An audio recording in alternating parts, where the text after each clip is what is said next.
Let's look at laboratory and reporting skills. So in the warm-up, it says classify the following observations as quantitative or qualitative. And quantitative has to do with numbers or quantities. Qualitative has to do with describing qualities. So we're going to put a check mark in the correct column. The melting point of para-dichlorobenzene is 53.5 degrees Celsius. Well, that would be quantitative. We have a number with a unit. Mercury 2 oxide is a deep red powder. That's describing the color. Qualitative. The density of scandium metal is 2.989 grams per centimeters cubed. Quantitative. Copper metal may be pulled into a wire. It's ductile. That's qualitative. Ductile means you can draw things into thin wires. Silver metal forms a black layer of tarnish over time. That would be qualitative. Zinc has a specific heat capacity of 388 joules per kilogram times Kelvin. Quantitative. Oxygen gas supports combustion. Qualitative. So let's talk about scientific method.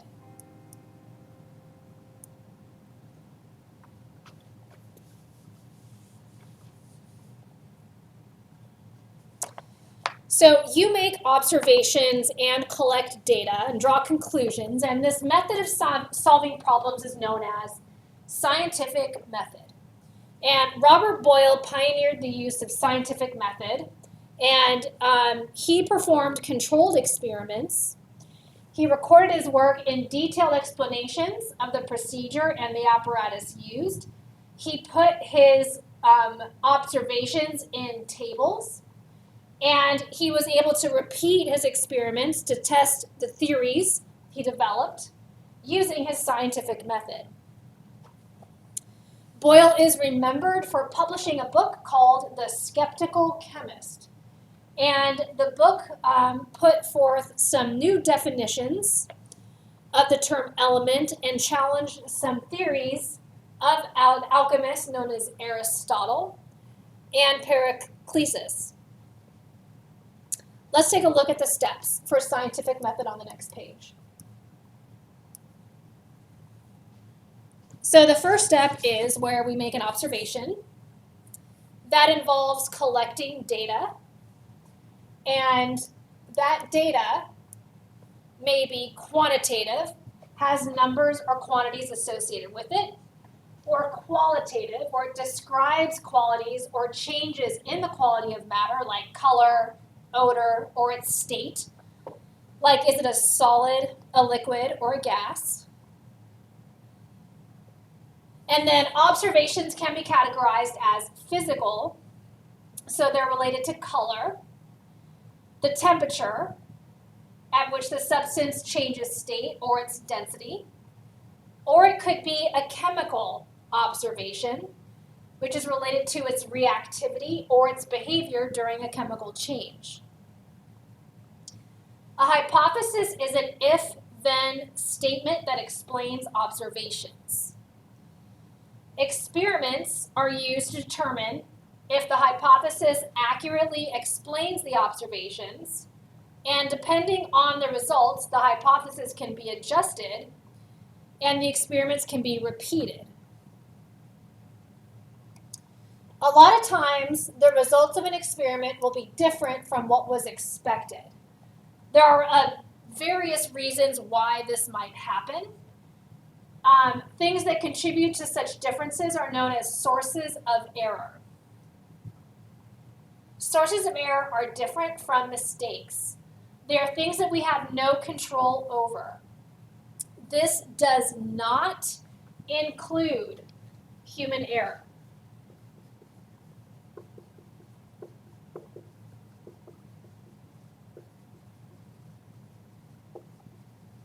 Do not list or say that human error is a part of something when you are doing a lab. Number 4, statement of a theory.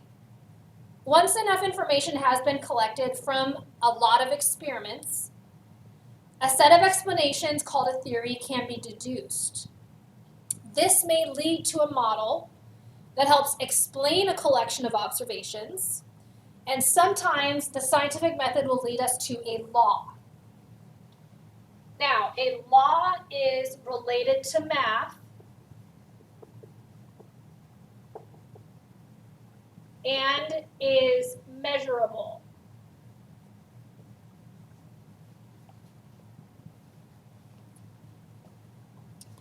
Let's take a look at the quick check here.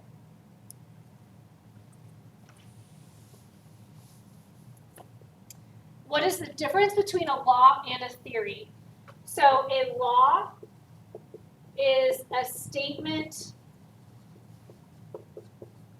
of fact related to math and is measurable.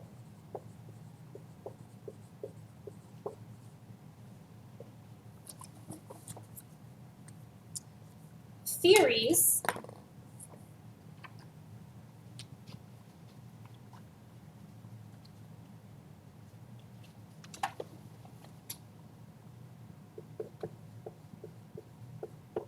are sets of explanations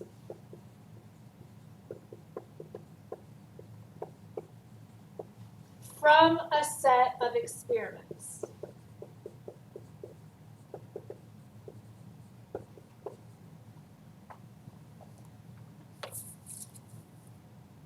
Number 2, what are the fundamental steps of the scientific method? Well, we have an observation is made. You form a hypothesis to explain a problem that you observe in nature. You perform some experiments, and you develop a theory.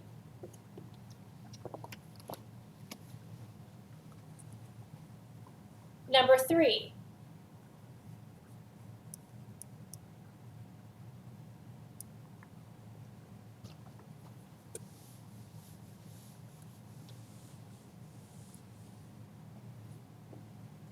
put a check mark in the appropriate column to indicate whether each of the reasons for determining an incorrect mass is a mistake or a source of error. The balance used to weigh the product was not zeroed. That was a mistake. The product being weighed was damp. Source of error. The balance used to weigh the product only reads to the nearest centigram. Source of error. Your partner read the value for a mass incorrectly. Mistake. You made a subtraction error when determining the mass. Mistake.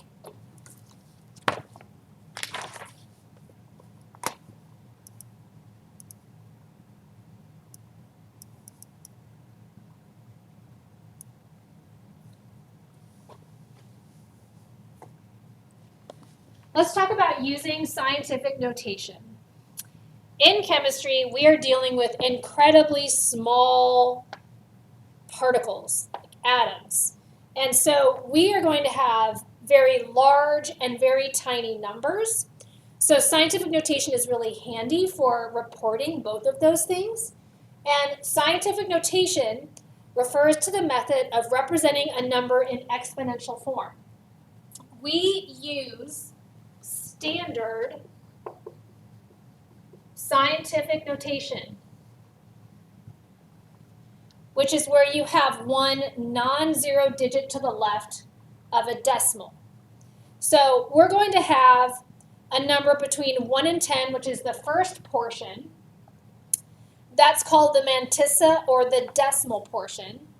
And then the second portion is the base 10 raised to some sort of a power. And it is called the ordinate, or the exponential portion. So the mantissa is here, and then this is your exponential portion after it, okay? And they indicate that here. A positive exponent in the ordinate indicates a large number in scientific notation, and a negative exponent indicates a small number.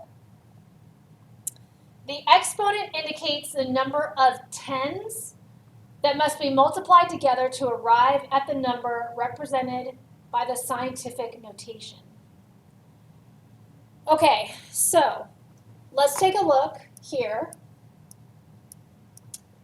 When you have a positive exponent, that tells you the number of places that the decimal has to be moved to the right. Negative exponents indicate the number of places the decimal must be moved to the left.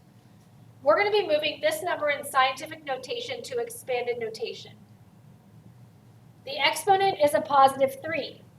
You're going to move the decimal over 3 places to the right to get 2750. You have an exponent of negative 2 on B. You will move the decimal 2 places to the left to get it in expanded notation.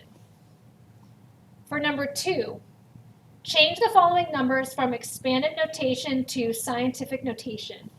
Remember, we are using standard scientific notation, always. So we want to take the decimal and move it 1, 2, 3, 4 places to the left.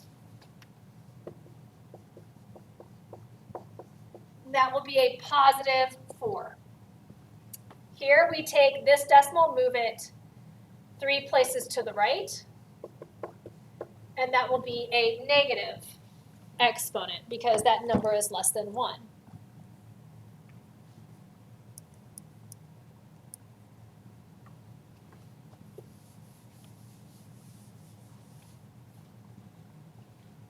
Let's talk about multiplying and dividing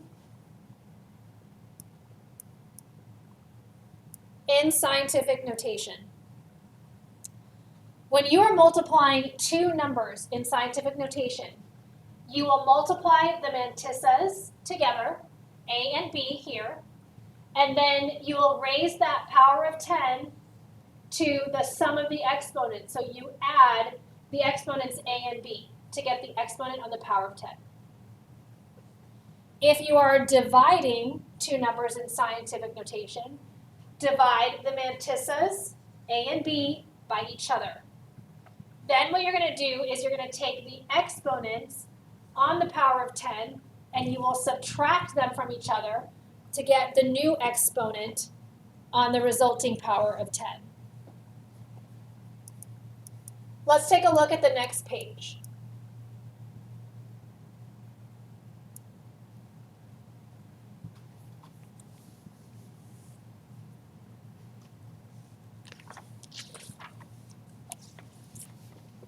So we're going to solve these problems expressing the answer in standard scientific notation. Here for number 1, we're multiplying. So 4 times 2 is 8. Then the exponent is going to come from taking your 3 and your 4 and adding them together. And that will give you an exponent of 7. Number 2, we're dividing. 9.9 divided by 3.3 is 3. The exponents on the power of 10, 5 minus 3, so we get times 10 to the second. For number 3, for this one, once you go on, if you're going on to AP Chemistry, it would be useful to be able to do things like this without a calculator because in the multiple choice you cannot use a calculator. But here, if you are using a calculator, what you want to do is use the second E button on your graphing calculator. So let me explain. Take what is in brackets. Remember, we are following the order of operations, which is PEMDAS. We want to do what is in this first set of parentheses. In your calculator, you would type 3.1 second E negative 4. So 3.1 second, you'll see above the 7 is a comma button, and you'll see an EE. Press it once. you'll get a single E on your screen. The negative key is not the subtraction key. It's something else.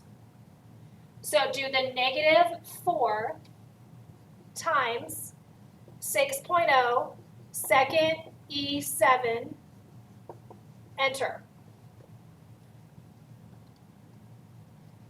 Then you're going to do divided by 2.0 second E5, enter. And you're going to get 0.093. Now, that is not standard scientific notation. You need to move this decimal 2 places over to get 9.3 times 10 to the negative 2. Okay? Now, for number 4, you have 10 to the 9th divided by 5.0 times 10 to the 6th. So what you would do is, in your calculator, this would be second E9 divided by 5.0 second E6, enter.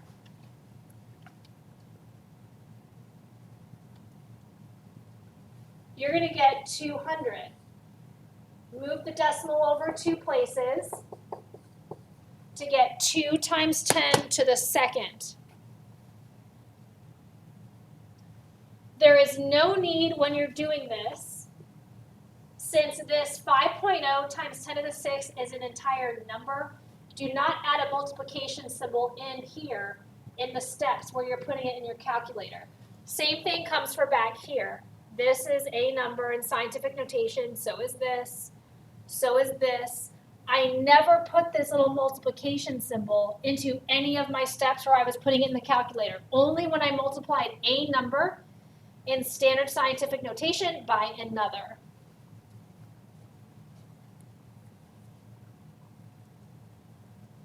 Let's take a look at number 5. We want to do what is in brackets here first. So this is going to be 4.5 second E12 divided by 1.5 second E4 .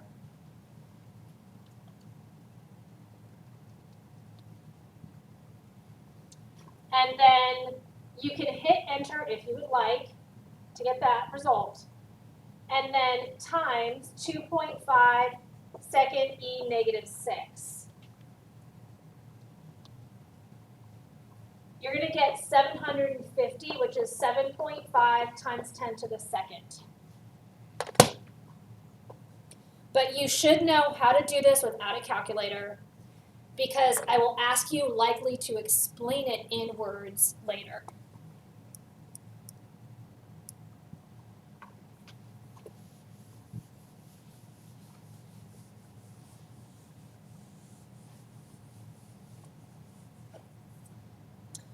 Let's talk about addition and subtraction in scientific notation. So remember that if you have a decimal that is shifted left, the exponent becomes larger. Shifting a decimal to the right causes an exponent to become smaller. So what exactly does that mean? If you have 12.5 times 10 to the 2nd, and I had shifted my exponent here to put me in standard scientific notation, that will give me 1.25 times 10 to the 3rd. That's what they mean by the decimal shifting to the left makes the exponent become larger. If I'm looking at 0.567 times 10 to the negative 3rd, and I want to put that in standard scientific notation, this decimal moves to the right. That gives me 5.67 times 10 to the negative 4th. So my exponent is becoming smaller. So when we go to the next page here,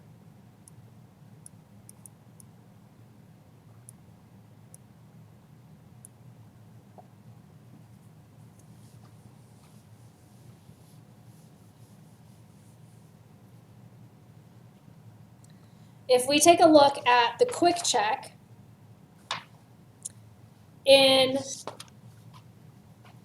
each one of these columns, we're going to be putting this into the proper standard scientific notation form here, the expanded form, and then the expanded answer. So it says express each of the given values in proper scientific notation in the second column. So this is your second column. So this would be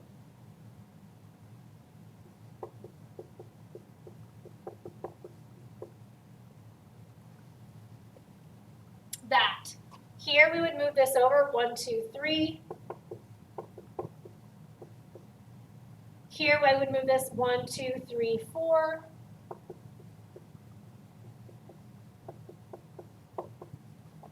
Here I'd move this over 1.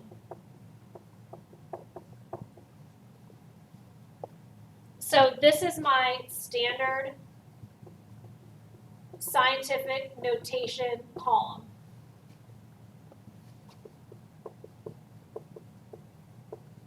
Now we're going to write each of the given values from this first column into expanded form in the third column. So here, 10 to the second, this becomes 601,451. The second one becomes 16,000. The third, 0.0383,253. The fourth, 0.004196. Then write each of your answers from the second column in expanded form over here to the expanded answer. So this would be 601,451 going from here to here, 16000, 0.083325, and then 0.004196. And you'll notice that these are the same, the expanded form and my expanded answer. Now, when adding or subtracting numbers in scientific notation, you need to realize that you add or subtract only the mantissas. Do not add or subtract the exponents. We are probably going to have to shift a decimal to make sure that the value of the exponent is the same for both numbers that we added. You want to shift the decimal to obtain the same value for the exponent in the ordinate of both numbers. So let me explain what this means.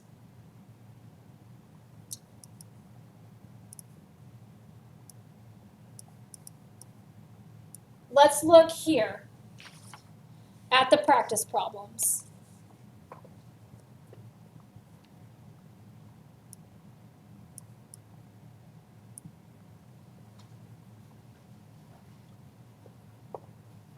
For the first one, we are subtracting. You always want to make a note, shift to the larger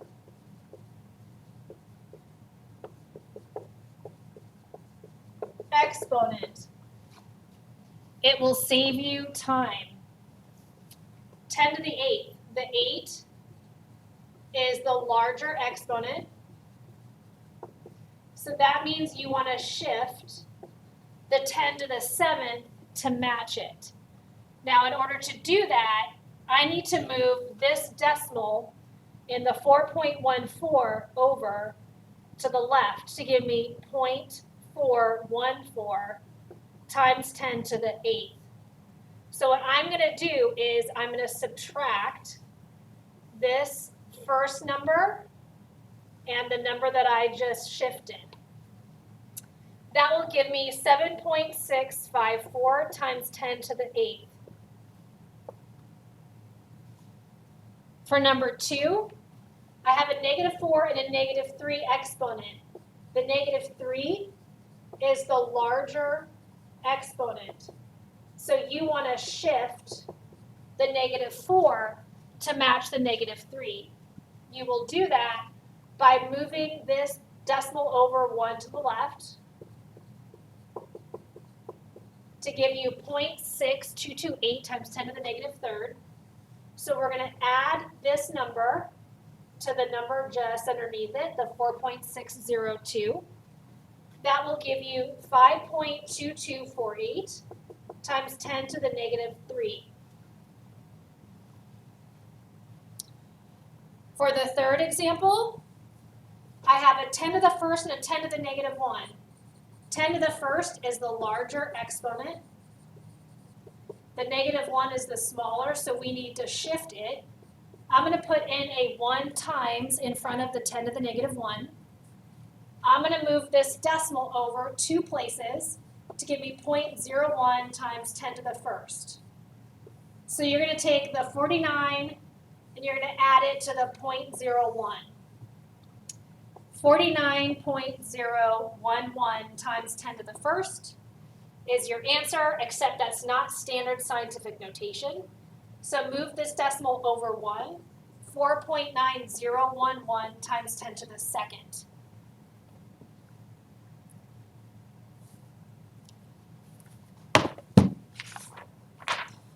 Let's talk about scientific notation and exponents, which is a review.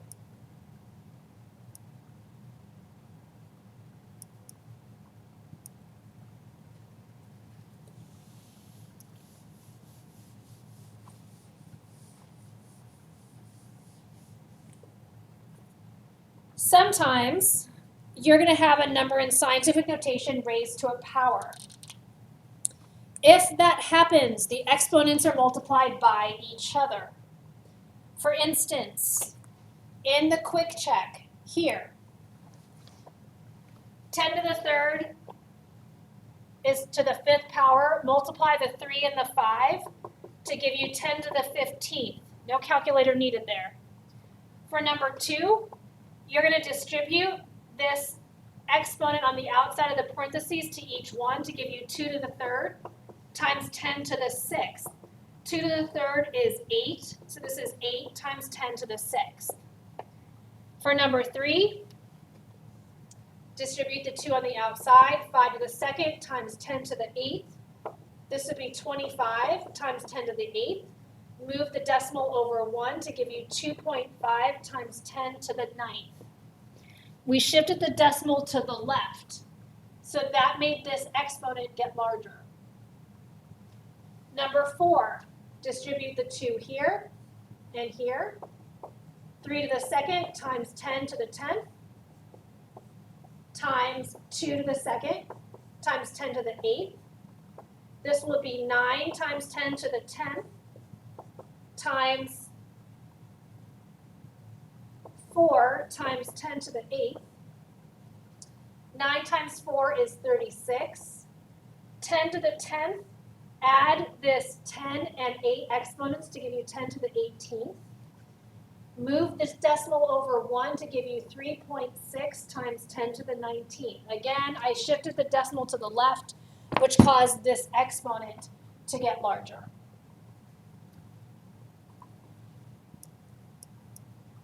Let's talk about graphing. This is also a review.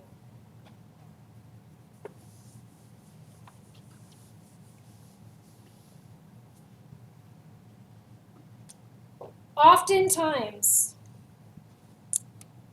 when we are measuring values of some property, there's going to be one that varies and one that doesn't. The value that responds to variation is called the dependent variable while the other is the independent variable.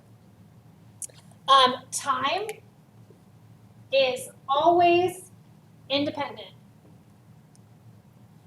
And when we are looking at a data table, you want to make sure that you include the unit of measurement at the top of each column in a data table. And if we're looking at a graph, always include units. The independent data is going to be on the x-axis. And in parentheses, you're going to have in the description for the axis for the x and the y-axis, what the units are. A mathematical relationship or an equation is going to indicate how the variable quantities depend on each other. And you're going to calculate the slope, which is also known as a proportionality constant. And that slope is for the line of best fit. Remember, slope is the change in y over the change in x. And if you have a straight line relationship, you will have an equation of y equals mx plus b. M is your slope, and b is your y-intercept. Sometimes the slope is going to be represented by the letter k. You'll see that on the next page here.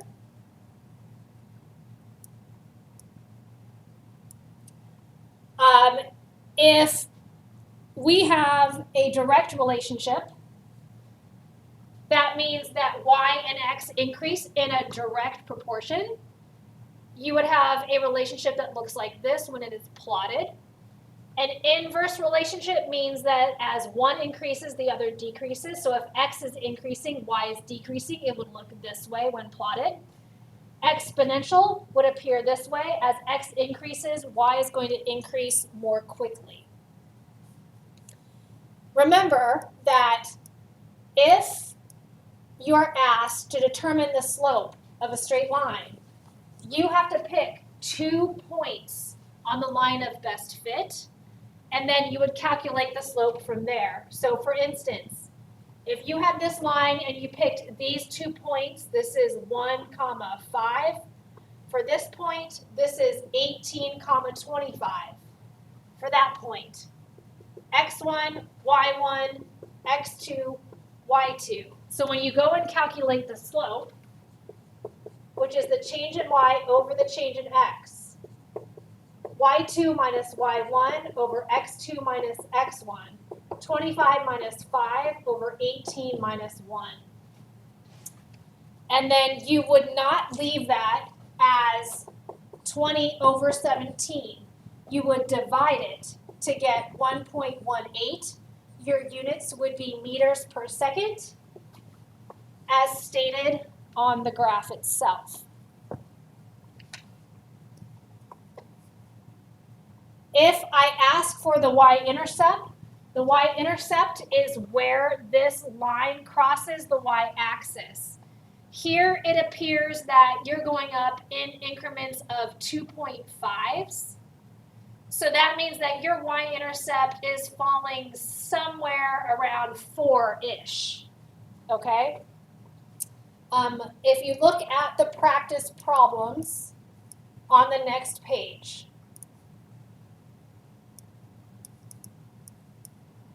examine the graphs and determine the type of relationship present.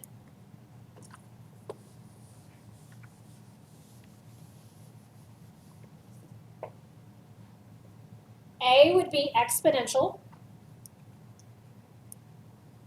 B would be inverse. C would be linear. Now, if I wanted the full relationship described by graph C, you would have to pick 2 points on that graph, calculate the slope, which is the change in y over the change in x, and then you would have to figure out what the y-intercept is. The y-intercept is 0. So B is your y-intercept. So this would be 0, so you'd be left with y equals mx. And your slope would be determined from taking your y2 minus y1 over x2 minus x1. This is 50 over 5, which is 10.